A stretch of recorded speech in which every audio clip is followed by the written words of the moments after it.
Hey guys, today we are going to take a look at the different forms of the quadratic function. So there are three major forms. We have the standard form, the factored form, and the vertex form. So the first one we're going to look at is the standard form, which is ax squared plus bx plus c, where the a, b, and c will all be numbers, not letters. This is probably the least useful form, but it does still give us some helpful hints. Whoops, trying to move it up. So first of all, if a is greater than 0, in other words, if this number right in front of the x squared, whatever it is, if it is a positive number, this tells us that our parabola is going to open upward, sort of in this shape, okay, and is going to, and has a minimum, oops, let's use a color you can actually see, minimum y value at the vertex. So if we look at this drawing I've done here, there's our vertex, and you can see that that's the minimum y value. It's the lowest possible point at the vertex. If a is less than 0, so if we have a negative number in front of the x squared, we're going to have a parabola that looks more like that. If this is the case, it opens, so it opens downwards like that, and it's going to have a maximum value. That y value is going to be the maximum. Okay, whoops, let's try that again. Maximum. There we go. Maximum y value at the vertex.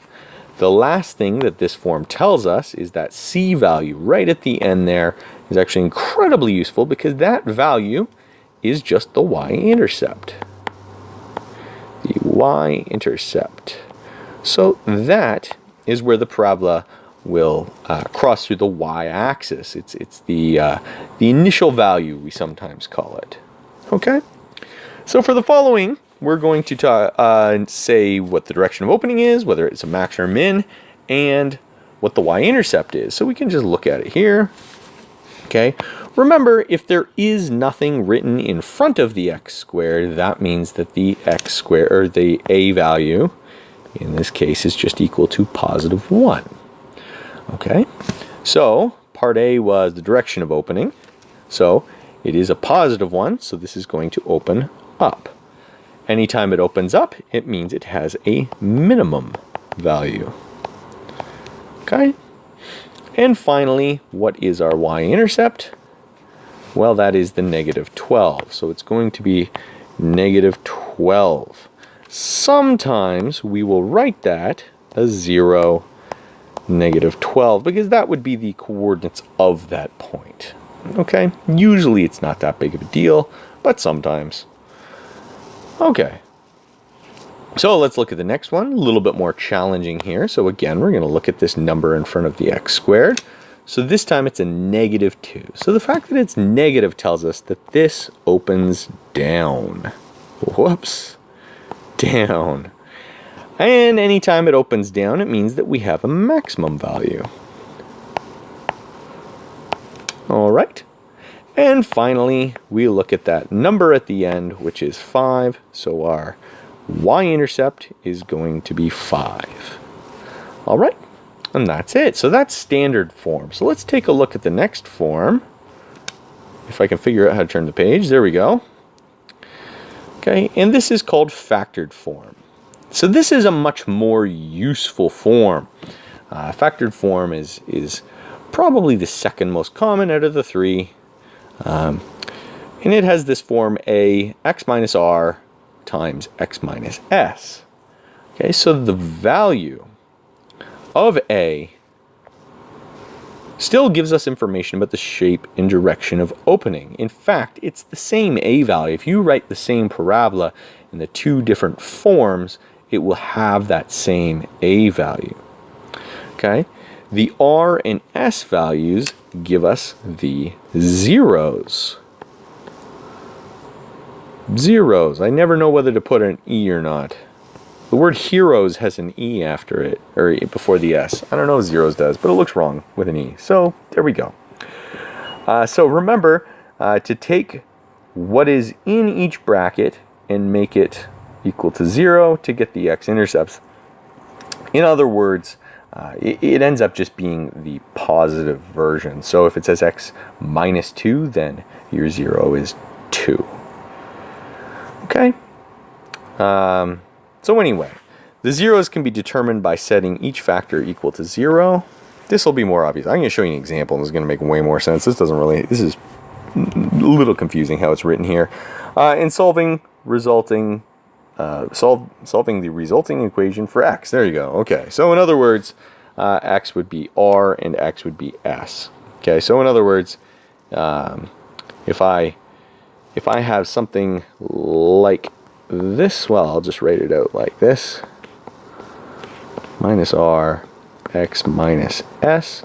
If it looks like that and I want to find the zeros, what you're doing is you say, okay, well that means that x minus r equals 0, and it means that x minus s equals 0.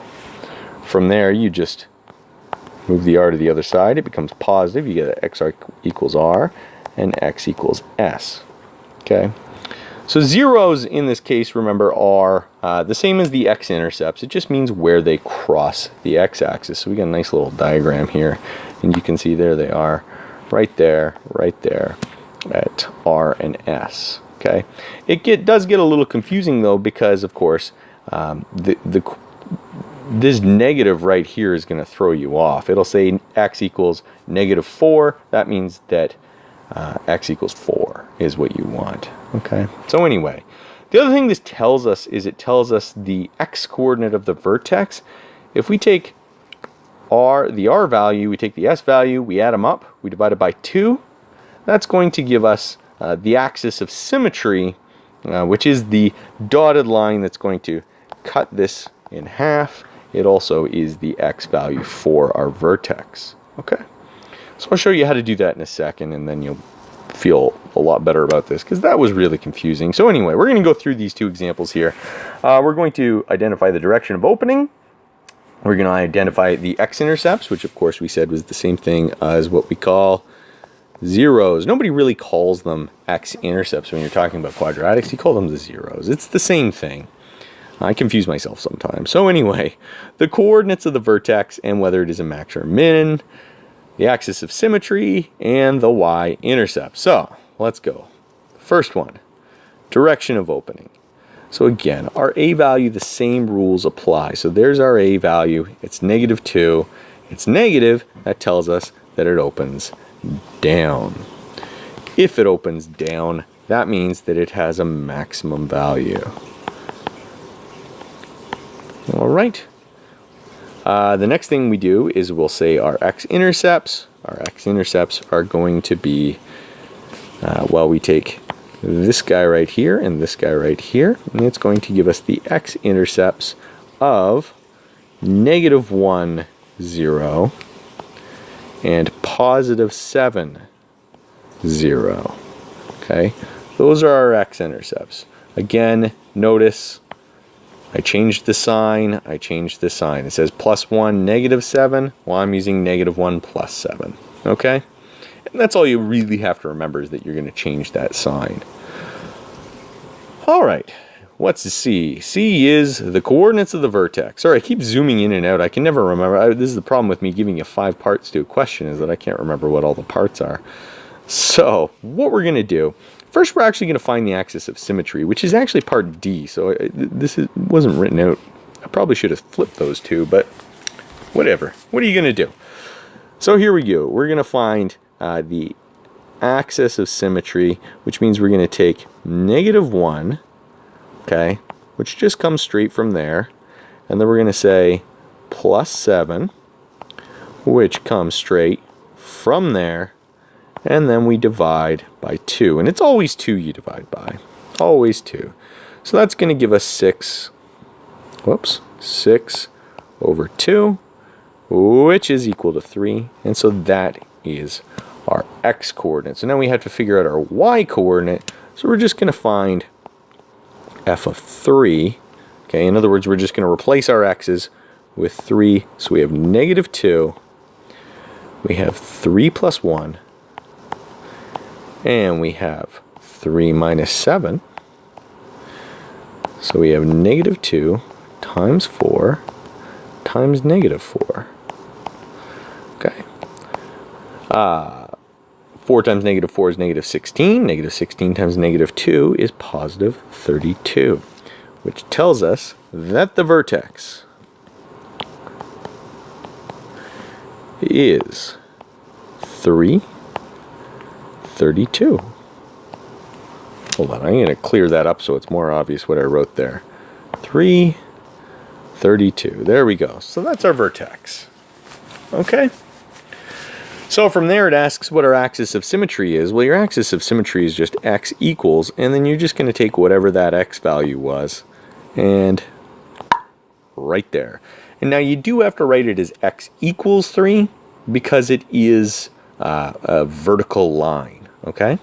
So you have to write it that way because that's the equation of the line, okay? And the final thing that we're going to find is the y-intercept. There's no tricks to this one. You just have to remember what a y-intercept is. A y-intercept is the point we get when x is equal to 0. So basically we're going to find f of 0. So f of 0 is equal to negative 2. We get 0 plus 1. And we've got 0 minus 7, which means we have negative 2 times 1 times negative 7, which you can do it in your head or use a calculator. It's going to give you 14. Okay, so the y-intercept is at 0, 14. And there we go. All right. So I'm actually going to leave the next one because we're getting a little long here. I'm going to have you guys try that one, and then that is what we'll take up at the beginning of next class. But let's jump ahead and look at the vertex form. So the vertex form is by far the most useful form of the quadratic. Okay? It looks like it's the most confusing, but it tells us so much more than the other forms. So first of all, the value of a is, gives us information about the shape and direction. It's the same a value. Every vertex, if you rewrite it in all three forms, it's going to give you the same a value. The vertex is going to be located at h and k, and that's the beauty of the vertex form, is that you can just take one look at the equation and know exactly where the vertex is. Okay, now something to note, again, we've got a negative in here just like in the factored form. So if it says x minus 2 in there, well, then your vertex is located at positive 2, and then whatever the k value is. Okay, so let's go through. We're going to do, this time we're doing direction of opening, coordinates of the vertex, whether it's a maximum min, and axis of symmetry and the y-intercept. So here we go. Letter A, direction of opening. So again, that a value, which this time is invisible, which means it equals 1. So it's a positive 1. So that's going to be opening up. And I know this is supposed to be part B for some reason, but we're going to write it here. That means that it will have a minimum value. All right, number B, the coordinates of the vertex. Coordinates of the vertex, again, see, this is where this one is so useful, is that we can just take one look at it. We take this guy here, but remember that you have to change that sign. Okay, so it's got a plus there, so we're going to change it. We're going to say that's a minus 2. And then our y coordinate, the y coordinate, make sure, whoops, I don't even know what I just did. All right, it's this one at the end, but this one you don't change the sign, so it's going to be negative 3. And that's the vertex, okay? Axis of symmetry, just like before, you're just going to take whatever that x value of the vertex is, and you're going to write x equals negative 2. And then finally, our y-intercept, we're going to do f of 0, which in this case is 0 plus 2 squared minus 3, which is 2 squared minus 3. 4 minus 3 is 1. So we have a y-intercept at 0, 1. Okay, and that's it. So I do want you to try the next one on your own. And again, just with the other one, we will take it up in class and see what we get. So until next time, go Sabres!